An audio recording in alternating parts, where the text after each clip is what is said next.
The tariffs, as you know, it'll start a week earlier than the reciprocal, which is going to be on a couple of weeks earlier. Reciprocal tariffs start on April 2nd. And I wanted to make it April 1st, but I didn't want to go April Fool's Day, because that costs a lot of money, but that one day. But so we're going April 2nd. But very importantly, tomorrow tariffs 25% on Canada and 25% on Mexico, and that'll start. So they're going to have a tariff. So what they have to do is build their car plants, frankly, and other things in the United States, in which case they have no tariffs. In other words, you build, and this is exactly what Mr. Wei is doing, by building here. Otherwise, they'll build, if they did them in Taiwan to send them here, they'll have 25% or 30% or 50% or whatever the number may be someday. It'll go only up. But by doing it here, he has no tariff, so he's way ahead of the game. And I would just say this to people in Canada or Mexico: if they're going to build car plants, the people that are doing them are much better off building here, because we have the market. We're the market where they sell the most. And so I think it's going to be very exciting for the automobile companies. Is there any room left for Canada and Mexico to make a deal before midnight? And should we expect those Chinese tariffs, the extra 10%, to take effect tomorrow? No room left for Mexico or for Canada. No, the tariffs, they're all set. They go into effect tomorrow. Mr. President, just to follow up on my colleague's question. And just so you understand, vast amounts of fentanyl have poured into our country from Mexico, and as you know, also from China, where it goes to Mexico and goes to Canada. And China also had an additional 10, so it's 10 plus 10.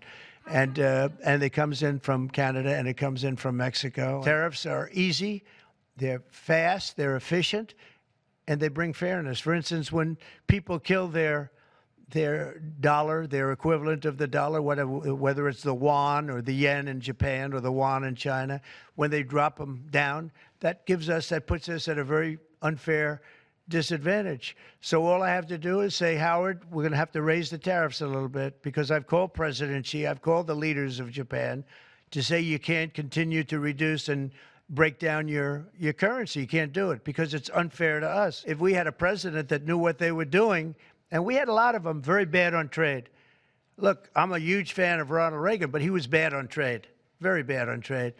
He allowed a lot of people, a lot of businesses to be taken. So I say that with due respect, because he was so great on other things, but he was bad on trade. We are setting records right now, records like nobody has ever seen before. When you have companies like this coming in, and almost 40% of their company in one signature is going to be devoted to what he does, which is one of the most important businesses in the world. That's an unbelievable thing.